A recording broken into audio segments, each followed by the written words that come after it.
Hello guys. आज हम लोग बात करेंगे इंडिया एंड चाइना डिस्प्यूट्स के बारे में। Yes, India and China disputes only border disputes है। इंडिया एंड चाइना डिस्प्यूट्स को India and China border disputes हम लोग 3 पार्ट में डिवाइड कर सकते हैं। एक वेस्टर्न पार्ट, एक ईस्टर्न पार्ट और एक middle part. Western part Ladakh region, eastern part Arunachal Pradesh Sikkim region and middle part Uttarakhand region. Western part और ईस्टर्न पार्ट्स में ऐसे तो हम लोग का डिस्प्यूट सही, बट मिडिल पार्ट में थोड़ा सा शांति है। वो शांति क्यों है? क्योंकि वेस्टर्न पार्ट में हमारे पास स्ट्रेटेजिक एडवांटेज ऑफ हाइट है। हम लोग एक हाइट पे है, जिसके कारण से हम लोग के पास एडवांटेज है। बट इन वेस्टर्न सेक्टर और ईस्टर्न सेक्टर में डिस्प्यूट हो रहे हैं। तो हम लोग बात करते हैं वेस्टर्न सेक्टर के बारे में। वेस्टर्न सेक्टर्स में डिस्प्यूट है जो रीज़न है वो 2 लाइन्स को लेके। Yes, 2 lines. एक लाइन है जॉनसन्स लाइन, जो कि इंडिया और तिब्बत के बीच में था। यस, इंडिया एंड तिब्बत के बीच में, not India and China, India and Tibet के बीच में था। तो ये इसके बारे में हम लोग जानते हैं थोड़ा सा, इंडिया एंड तिब्बत का क्या कहानी है। तो जब ब्रिटिश राज हुआ करता था, ब्रिटिश राज के टाइम पे ब्रिटिश जो इंडिया को कॉलोनी बनाया था, तो ब्रिटिश अपना कॉलोनी को रशियन कॉलोनी से बचा के चलता था। रशियन कॉलोनी को ब्रिटिश इंडिया का कॉलोनी के पास आने भी नहीं देता था। तो उसके लिए उसका एक था the great game. The great game का ये है द ग्रेट गेम की वो रशिया एंड रशिया का जो कॉलोनी था वो चाइना रशिया कॉलोनी के अंडर में था। देन और ब्रिटिश इंडिया चाहता था कि इंडिया का जो बॉर्डर है वो रशियन कॉलोनी जो चाइना है उसके साथ एकदम भी ना आए, जिसके कारण ब्रिटिश इंडिया चाइना और इंडिया के बीच में एक बफर स्टेट बनाया। वो बफर स्टेट था Ladakh, Tibet. India and China एक बफर स्टेट बनाया, वो बफर स्टेट था तिब्बत। इसलिए पहले इंडिया और तिब्बत के बीच में वो लाइन होता था, मीन्स जॉनसन्स लाइन। पर अभी इंडिया और चाइना के बीच में है। तो चाइना का ये कहना है कि हम लोग जॉनसन्स लाइन नहीं मानेंगे, हम लोग मैकडोनल्ड लाइन मानेंगे, जो कि 1819 में आया है, 1819 में। बट उसका अभी तक कोई ऑफिशियल एग्रीमेंट कुछ नहीं है। अगर मैकडोनल्ड लाइन का प्रोस्पेक्टिव में देखेंगे तो जो अक्षय चिन्ह का रीजन है वो चाइना के अंदर में है, और जॉनसन्स लाइन के प्रोस्पेक्टिव में देखेंगे जो अक्षय चिन्ह का रीजन है वो इंडिया के अंदर में। तो आपको क्या लगता है हम लोग को कौन सा लाइन मानना चाहिए? ऑब्वियसली सी बात है, क्योंकि हम लोग ब्रिटिश इंडिया का पार्ट थे, तो ब्रिटिश इंडिया से जो छोड़ के, या हम लोग जो ब्रिटिश इंडिया का सब चीज़ ले रहे हैं, तो ऑब्वियसली सी बात है जो ऑफिशियल रिकॉर्ड्स है, जो ऑफिशियल लाइन्स थे, ऑफिशियल डिस्प्यूट्स के जो भी रीजन्स थे, वो हम लोग तो ब्रिटिश इंडिया के लेंगे। तो हम लोग जॉनसन्स लाइन फॉलो करते हैं। बट चाइना बोलता है कि नहीं, हम लोग वो एकदम मानने से जॉनसन्स लाइन इनकार कर दिया, वो मैकडोनल्ड्स लाइन मानता है।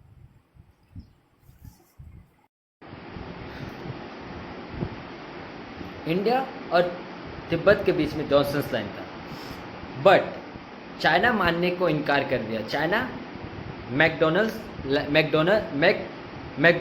लाइन मानता है, जो 1819 में लाइन था, जो कि चाइना का बनाया हुआ है।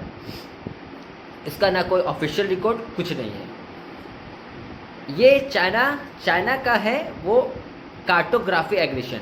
ये वर्ड्स को याद रखिएगा, ये चाइना कार्टोग्राफी एग्रेशन को फॉलो करता है। उसके हिसाब से ये है कि वो पुराने मुर्दे को उखाड़ के वो नया मतलब मीन्स पुराने मैप्स को दिखाता है। पुराने जो चीज़ कभी सेटल्ड नहीं हुए, जो टॉक कभी हुए नहीं, जो टॉक कभी सेटल्स नहीं हुए हैं, उस टॉक को उखाड़ता है, जिस कारण से हम लोग उस टॉपिक पे बात ही नहीं कर सकते हैं।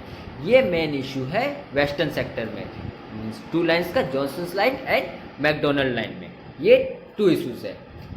अब जानते हैं चाइना का हिस्टोरिकल प्रोस्पेक्टिव्स। जस्ट लाइक कि हर एक कंट्री का अपना हिस्टोरिकल प्रोस्पेक्टिव होता है। जैसे कि यूएस का है लिबर्टी फिलोसफी फॉलो करता है, एंड फ्रेंच रिवॉल्यूशन फॉलो करता है।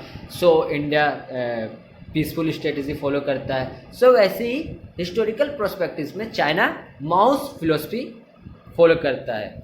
माओस फिलोसफी क्या है? सो मॉस फिलॉसफी के हिसाब से वो एक हैंड रूल है, means hand, palm and finger. Hand क्या है? चाइना। मॉस फिलॉसफी के हिसाब से हैंड चाइना है, and palm Tibet, and finger 5 Himalayan states. ये चीज़ को ध्यान से सुनिएगा, अगर ये आप समझ गए तो आप पूरा चाइना और इंडिया का डिस्प्यूट्स के बारे में समझ जाइएगा कि ये डिस्प्यूट्स हो क्यों रहा है और ये बार बार होता क्यों है। सो मॉस फिलॉसफी में फिर से मैं बोलना चाहूँगा, मॉस फिलॉसफी में hand, palm and fingers. Hand China, palm Tibet and finger 5 Himalayan states. First Arunachal Pradesh, second Bhutan, third Sikkim, Nepal and Ladakh.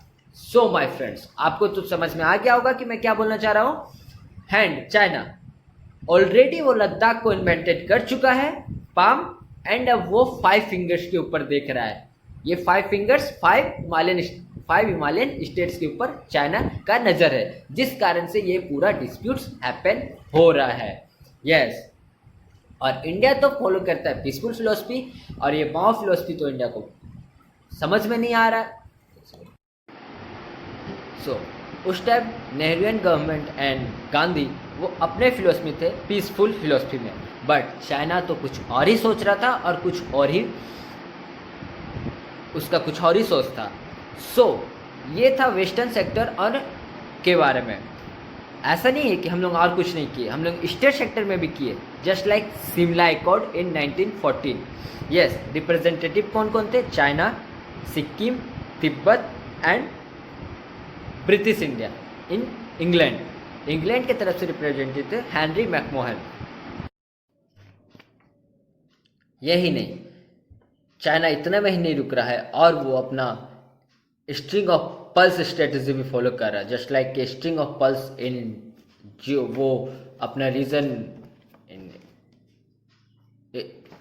China इतना में नहीं, वो अपना स्ट्रिंग ऑफ पल्स स्ट्रेटजी भी फॉलो कर रहा है, just like in our Indian ocean region. वो हर एक ocean countries, ocean situated countries से जो छोटे छोटे कंट्रीज है उनसे पोर्ट्स लेके वहाँ पे वो अपना जगह बना रहा है, in like Myanmar, Bangladesh, Pakistan, Sri Lanka, like in Gwadar port and also Sri Lanka से वो छोटे छोटे पोर्ट्स मांग के वो वहाँ पे भी कब्जा किया हुआ जा रहा है।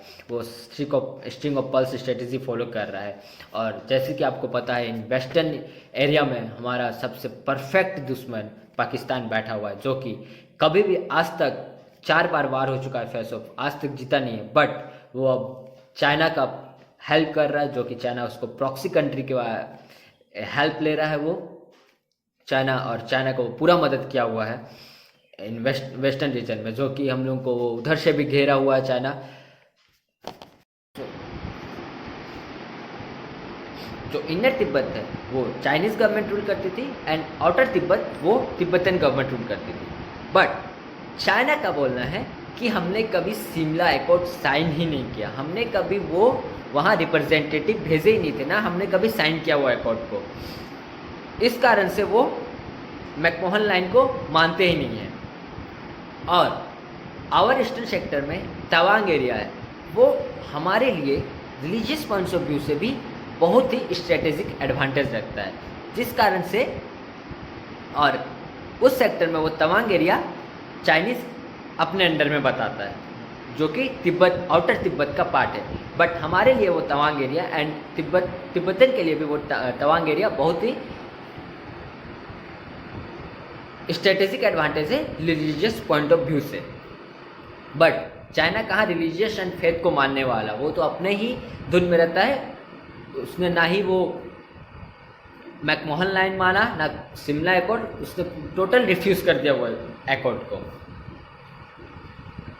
इन 1955 ना चाइना लेफ्ट देखा, ना राइट, ना शिमला अकॉर्ड, वो टोटली अनफॉलो करके 1955 20 अक्टूबर 1955 को चाइना तिब्बत पे अटैक करता है और तिब्बत को इन्वेंट कर देता है, और वो अपने अंडर में तिब्बत को ले लेता है, जिसको हम लोग जानते हैं बैटल ऑफ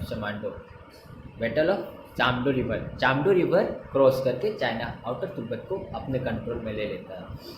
जिस कारण से वहाँ पे मास ऑफ डेथ्स होते हैं, मास बहुत कुछ हुए वार की वजह से। वो आउटर तिब्बत चाइना के पार्ट में है। सो आप लोग सोच रहे होंगे कि उस टाइम तो इंडिया और तिब्बत दोनों फ्रेंड्स थे, तो फिर इंडिया ने तिब्बत को सपोर्ट क्यों नहीं किया? इंडिया तब तिब्बत को मिलिट्री फ्रेंड्स, मिलिट्री पर्पस में सपोर्ट क्यों नहीं किया? इंडिया का अपना ही रूल था, वो अपना फिलोसफी, वो सोच रहे थे कि उधर तिब्बत और चाइना में जो हो रहा हो अपने को क्या मतलब है, हम लोग अपना फिर से चाइना से रिलेशनशिप अच्छा मेंटेन करेंगे। जो ये हमारा बहुत बड़ा भूल था। हम लोग ने पंसिल एग्रीमेंट साइन किया। पंसिल एग्रीमेंट में 5 पॉइंट थे, जिसमें कि mutual respect to each other, mutual respect for sovereignty, mutual non aggression, equal mutual benefit for peaceful interference. ये 5 पॉइंट्स। सो आप लोग सोच रहे होंगे कि उस टाइम तो इंडिया और चाइना, इंडिया एंड तिब्बत दोनों फ्रेंड्स थे। सो 1950 में इंडिया ने तिब्बत का हेल्प क्यों नहीं किया? इंडिया का अपना फिलोसफी था, पीसफुल फिलोसफी। वो उस तरफ देखा तक नहीं। वो सोचा जो होगा आगे हम लोग फिर चाइना से अच्छा रिश्ता मेंटेन कर लेंगे। फिर हम लोग ने, इंडियन गवर्नमेंट ने, नेहरू गवर्नमेंट ने पंसिल एग्रीमेंट साइन किया, पीसफुल एग्रीमेंट, जिसमें कि 5 पॉइंट मेंशन थे पंसिल एग्रीमेंट में। और बहुत ही पॉपुलर स्लोगन आउट हुए, हिंदी चीनी भाई भाई का। पर चाइना कहाँ मानने वाला था? इन 1959 एक मास जेनोसाइड हुआ तिब्बत में, जिसके कारण प्लेंटी ऑफ डेथ्स हुए एंड वहाँ के जो दलाई लामा थे वो भाग के इंडिया आए। और यहाँ इंडिया ने उन्हें अपने पास रखा, पॉलिटिकल असाइलम दिया, जिस कारण से चाइना गुस्सा हुआ, जो बोला कि आपने हमारे पॉलिटिकल सेपरेट लीडर को आपने शरण दिया है, जिस कारण से चाइना बहुत गुस्सा हो गया। और आपने बोला कि आपने एग्रीमेंट तोड़ा है, सब चीज़। But India faithfully Dalai Lama को अपने अंडर ही रखा। बट वो बहुत बड़ा भूल था जो कि इंडिया ने पीसफुल फिलोसफी फॉलो करके रखा हुआ था चाइना के साथ। बट चाइना सुधरने वाला तो है नहीं।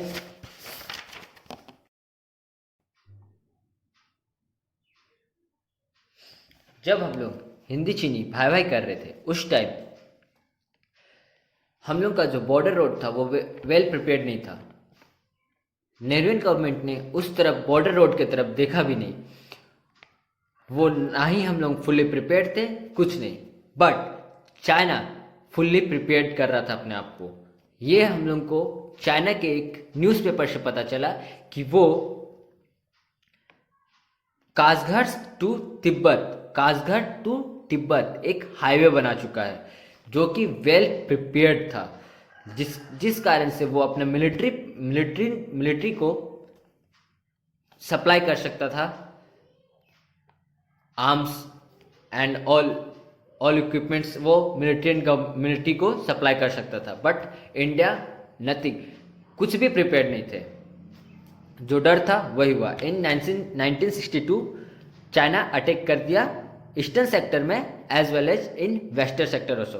Western sector Ladakh and eastern sector NEFA में अटैक कर दिया चाइना। और हमारे मिलिट्री पर्पस कुछ प्रिपेयर नहीं थे, नथिंग। हम लोग ने कुछ प्रिपेयर नहीं किया था अपने आप को, ना हम लोग का रोड प्रिपेयर था, कुछ प्रिपेयर नहीं था। हमारे जो आर्मीज थे वो कैनवस सूट पहन के लड़ रहे थे 14,000 फीट ऊपर में। वो ठंडा का मौसम, अक्टूबर 1962 में ठंडा का मौसम में वो कैनवस शू पहन के 14 फीट में लड़ रहे थे। हमने अपना ब्रेवरी दिखाया, बहादुरी दिखाया और लड़ते रहे। बट 20 नवंबर 1962 में हम लोग हार गए और चाइना एक यूनिलैटरल सीज फायर अनाउंस किया। और वो जहाँ जाके रुका, तब से लेके अभी तक में हम लोग उसको LAC मानते हैं, लाइन ऑफ एक्चुअल कंट्रोल। यह 1962 के वार के बाद में जब चाइना एंड चाइना जहाँ जाके रुका, उसको लेके अब तक वो LAC line of actual control हम लोग मारते हैं इन western sector also, in eastern sector also. यहाँ तक नहीं, ये भी नहीं हुआ, इन 1967 में नाथुला पास के पास फिर सिक्किम में नाथुला पास के पास फिर से स्ट्राइक हुआ, बट वहाँ पे हमारे आर्मी वेल प्रिपेयर्ड थे और उन्हें अच्छा से जवाब मिला कि हम लोग भी लड़ सकते हैं, हम लोग भी प्रिपेयर हो सकते हैं, जो कि वेल प्रिपेयर्ड हो वार के लिए काउंटर कर सके चाइना को। यही नहीं, बहुत सारे डिस्प्यूट्स हुए, just like in Doklam region also, transaction area of India, China and Bhutan. Yes, India, China and Bhutan के ट्रांजैक्शन एरिया में वहाँ पे भी 73 देश का फेस ऑफ हुआ था। वहाँ पे भी इंडिया ने मुंह तोड़ जवाब दिया था चाइनीज़ मिलिट्री फोर्सेस को, और वो चिकन नेक का एरिया है, समझ सकते हो, वहाँ पे चिकन नेक का एरिया है। अगर वहाँ पे चाइना कब्जा कर लेता तो वो नॉर्थ ईस्ट एरिया से हम लोग का पूरा कनेक्शन टूट जाता है। यही है उसका सलामी स्लाइसिंग स्ट्रेटजी, वो हमेशा छोटे छोटे पार्ट में बांटेगा। अगर वो चिकन नेक का एरिया कवर कर लेता तो हम लोग का पूरा नॉर्थ ईस्ट एरिया का जो पार्ट था वो हम लोग, और इंडिया नॉर्थ ईस्ट एरिया का जो पार्ट है वो टोटली अलग हो जाता और हम लोग का कोई कनेक्शन नहीं रहता अगर वो चिकन नेक पे बैठ जाता। बट हमारे सोल्जर्स ने उसमें अच्छा जवाब दिया और वो एरिया का एक पार्ट भी लेने नहीं दिया। इस रिएक्ट में चाइना इससे रिएक्ट करके वो जो हमारा नथुला पास एरिया से होके मानसरोवर मंदिर में जो रास्ता था, जो रोड बना हुआ था, वो उसको ब्लॉक कर दिया। हम लोग इंडियन से कहाँ सुधरने वाले हैं, भोले बाबा बुलाएंगे तो हम लोग जरूर जाएंगे। तो हम लोग ने उत्तराखंड से एक रोड डिस्कवर किया और अभी हम लोग का उत्तराखंड रोड से हम लोग मानसरोवर जाते हैं। चाइना, हम लोग भी प्रिपेयर हो सकते हैं, हम लोग भी प्रिपेयर हो सकते हैं। बट चाइना कहाँ सुधरने वाला था, वो अब एक नया स्ट्रेटजी फॉलो कर रहा था। दिस इज सलामी स्लाइसिंग स्ट्रेटजी। ये सलामी स्लाइसिंग स्ट्रेटजी ये है कि वो कभी भी आपसे एक पूरा पार्ट नहीं मांगेगा, कभी भी एक लद्दाख रीजन नहीं मांगेगा, कभी भी तवांग एरिया नहीं मांगेगा, कभी सिक्किम का पार्ट नहीं मांगेगा। वो हमेशा छोटे छोटे पार्ट में मानेगा। जस्ट लाइक मीट के जो स्लाइस होते हैं छोटे छोटे पार्ट, वैसे वो छोटे छोटे एरिया मांगेगा। Just like one road, one highway, one region, anything, वो छोटे छोटे पार्ट में मानेगा, कभी भी वो एक साथ नहीं मानेगा।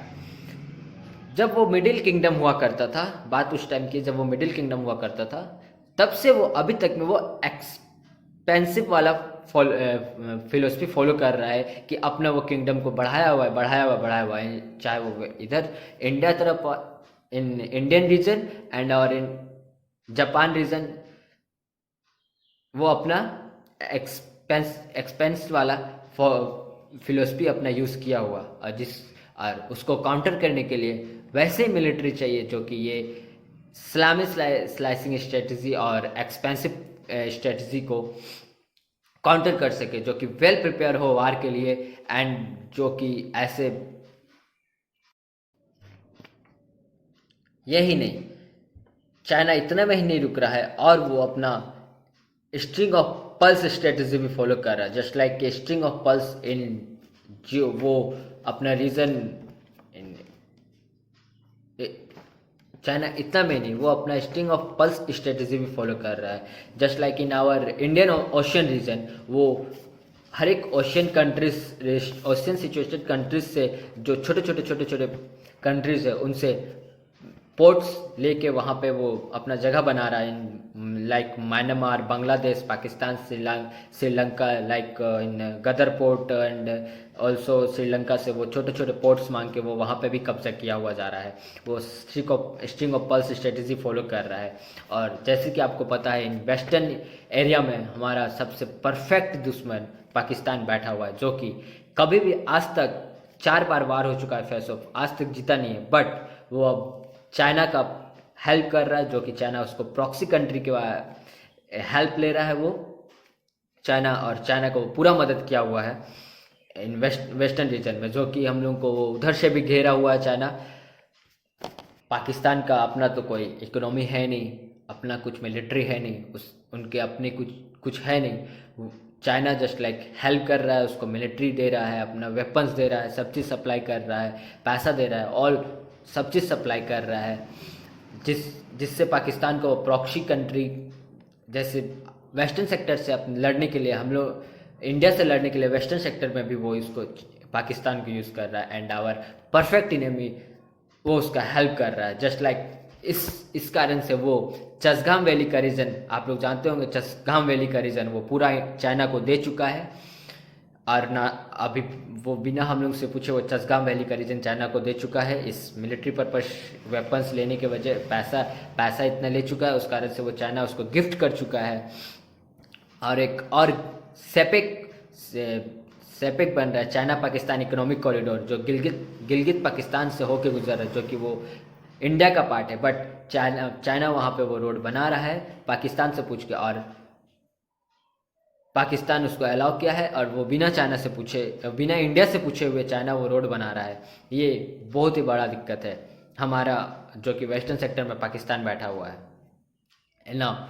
एक और दिक्कत इन कोरोना पैंडेमिक सिचुएशन में भी अभी नेपाल चाइना इन्फ्लुएंस हो, नेपाल जो कि चाइना का इन्फ्लुएंस में आ चुका है, आप अभी न्यूज़ में था जो कि नेपाल चाइना का इन्फ्लुएंस में आ चुका है इन प्रेजेंट डे में, जो कि वो मैप से लेके काला पानी डिस्प्यूट्स हुआ था नेपाल को लेके, जो हम लोग इंडिया और नेपाल के बीच में, वो भी उसमें इन्फ्लुएंस में आ गए हैं, और चाइना अपना पूरा पावर इकोनॉमी यूज़ कर रहा है इस कोरोना पैंडेमिक सिचुएशन में, जहां पूरा वर्ल्ड का इकोनॉमी डाउन होते जा रहा है, बट चाइना का इकोनॉमी अच्छा होते जा रहा है। वो अपना इकोनॉमी पैसा वो इंडिया को घेरने में यूज़ किया हुआ है वहाँ पे ना। हम लोग प्रेजेंट डे में इस टॉपिक को क्यों डिस्कस कर रहे हैं वो जानते हैं। हाल फिलहाल में जुलाई में ही एक अक्षाई चीन रीजन तो चाइना अपना कब्जा में ले चुका है, इन्वेंटेड कर चुका है। 1962 में जब वो लड़ाई हुआ तो वो LAC बना, तो अक्षय चीन एरिया को तो 1962 में चाइना कब्जा करके रखा हुआ है। तो अक्षय चीन एरिया और ये अपना undisputed area Ladakh region, Aksai Chin area and undisputed area Ladakh region के बीच में जो लाइन है वो LAC है, लाइन ऑफ एक्चुअल कंट्रोल, जो कि चाइना 1960 में वार के दौरान वो बनाया था। LAC जहाँ पे वो रुका वो LAC वहाँ पे बनाया हुआ था, तो वो अनडिस्प्यूटेड रीजन है। वहाँ पे इंडिया अब इंडिया वो उस टाइम का इंडिया था जो कि वेल प्रिपेयर्ड नहीं था, और अभी 2020 का इंडिया जो कि वेल प्रिपेयर्ड अपने आप को कर रहा है। लेह से लेके दौलत बेग ओल्डी, लेह टू दौलत बेग ओल्डी के बीच में वो एक रोड प्रिपेयर कर रहा है। DSDBO के द्वारा ये रोड प्रिपेयर हो रहा है, बॉर्डर ऑर्गेनाइजेशन के द्वारा ये रोड प्रिपेयर हो रहा है दौलत बेग ओल्डी से लेके लेह से लेके दौलत बेग ओल्डी तक। इस चीज को चाइना को यही चीज अच्छा नहीं लगा, जो खटका ये चीज, और वो ना प्रेजेंट डे हम लोग ये टॉपिक क्यों डिस्कस कर रहे हैं। जान चुके हैं कि अक्षय चीन एरिया तो चाइना के कंट्रोल में 1962 में जब चाइना इन्वेंट किया तो वो जब वो लाइन ऑफ एक्चुअल कंट्रोल बनाया तो वो अक्षय चीन रीजन को अपना कंट्रोल में ले चुका है।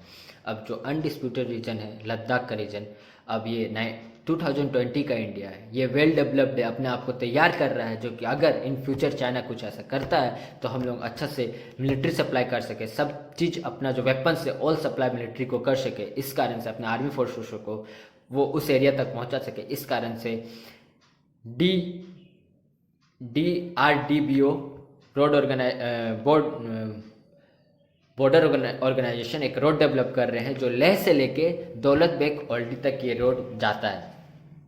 दौलत बेग ओल्डी वो बहुत ही स्ट्रेटेजिक एडवांटेज रखता है इंडिया के लिए, क्योंकि वो एक एडवांस लैंडिंग ग्राउंड है, जहाँ पे आराम से इंडियन एयर फोर्सेस के लिए सप्लाई हो सकता है, सब चीज़ हो सकता है। वो बहुत ही एडवांटेज रखता है इंडिया के लिए। बट चाइना ये कर रहा है कि वो जो LAC है, जो अक्षय चीन एरिया का जो कंट्रोल है, लास्ट LAC जहाँ ख़त्म होता है, चाइना वो वहाँ आके बैठ रहा है। क्यों? क्योंकि वो वहाँ से वो जो लेह टू दौलत बेग ओल्डी तक का जो रोड है वहाँ तक वो कंट्रोल कर सके। इस कारण से वो अपना जो एरिया है वो LAC के पास आके शिफ्ट कर रहा है, जो इंडिया को अच्छा, जो इंडियन आर्मी अपोज कर रहे हैं, जो इंडियन आर्मी जब पेट्रोल जुलाई में जब ये हुआ डिस्प्यूट, जब इंडियन आर्मी पेट्रोलिंग करने गए थे तो वहाँ पे डिस्प्यूट्स हैपन हुआ, वहाँ पे लड़ाई हुआ इंडिया और चाइना आर्मी के बीच में। तो वो दोनों लास्ट में डिस्कस हुआ कि हाँ ठीक है, आप भी पीछे हटिए, हम लोग भी पीछे हट रहे। बट कुछ दिन बाद आफ्टर 2 डेज जब इंडियन आर्मी फिर से पेट्रोलिंग करने के लिए गया तो वहाँ देखा कि चाइना वहाँ कंस्ट्रक्शन कर रहा था, वो उस LAC line of actual control के पास वो अपना कंस्ट्रक्शन चालू करके रखा था। और अगर आपने सैटेलाइट इमेज देखा होगा तो वो सैटेलाइट इमेज में अच्छा से दिखा दे रहा है कि वहाँ पे बहुत सारे पर्सन्स थे जो कि कंस्ट्रक्शन कर रहे थे, और वो जो वाटर था वहाँ पे पैंगोंग त्सो एरिया का, पैंगोंग त्सो लेक है वहाँ पे, वो वाटर को भी रोक के रखा हुआ था। और वेल प्रिपेयर्ड चाइना आर्मी वो वाटर को, जब इंडियन पेट्रोलिंग करने गए वहाँ पे अपोज करने के लिए, तो वो वाटर को छोड़ दिया, जिस कारण से वहाँ पे बहुत सा डेथ हुआ। और आपने न्यूज़ में भी देखा होगा कि वो एक लोहे का रोड प्रिपेयर करके रखे थे, जिस वेल प्रिपेयर करके रखे हुए थे लड़ने के लिए, और एंड वो अटैक करके 20 इंडियन सोल्जर्स का डेथ हुआ था वहाँ पे, जिस कारण से ये डिस्प्यूट्स अभी ये उठा है कि क्या हुआ वहाँ पे, क्यों ये डिस्प्यूट्स हो रहा है लगातार, ये क्या रीजंस था, जो कि मैंने आपको अभी बताया रीजंस क्या था, क्या स्ट्रेटेजिक एडवांटेज रखता है चाइना, क्यों ये कर रहा है। ये जब road organisation, border road organisation जब रोड प्रिपेयर कर चुके हैं, तब जाके इंडिया का उसमें नज़र गया और वो ऐसा कुछ कर रहे हैं वहाँ पे। और वो and finger strategy also, in 8 finger China का क्लेम था कि पैंगोंग त्सो वहाँ पे माउंटेन है, माउंटेनियस रीजन में है, तो वो जस्ट लाइक ऐसे इस टाइप में वो माउंटेनियस रीजन है वहाँ पे। तो उनका कहना है कि वो, चाइना का क्लेम है कि वो 8 फिंगर तक उनका पार्ट है, बट इंडिया का कहना है कि वो 8 फिंगर तक उनका पार्ट है, बट चाइना का मानना है कि 5, 6, 7 फिंगर तक उनका पार्ट है। वहाँ पे लेके डिस्प्यूट्स हो रहा है। एंड अभी 2020 में इंडियन आर्मी वेल प्रिपेयर्ड था, जो कि वहाँ पे मुंह तोड़ जवाब दिया, और चाइना आर्मी को पीछे जाना पड़ा है। अभी तक पता नहीं है, बट फिर भी इतना न्यूज़ में आ चुका है कि चाइना आर्मी अभी पीछे वहाँ से जा चुका है, एंड जा चुका है।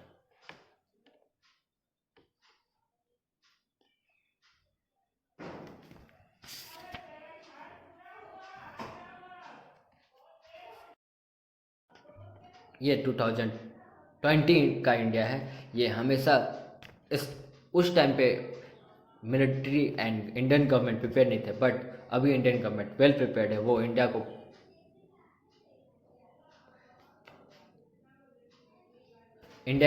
वो चाइना के हर एक स्ट्रेटजी पे वो काउंटर स्ट्राइक कर रहा है। जस्ट लाइक इन अभी जो डिस्प्यूट्स हुआ था वो गलवान रीजन में, वहाँ पे भी वो अटैक किया था, काउंटर अटैक करके।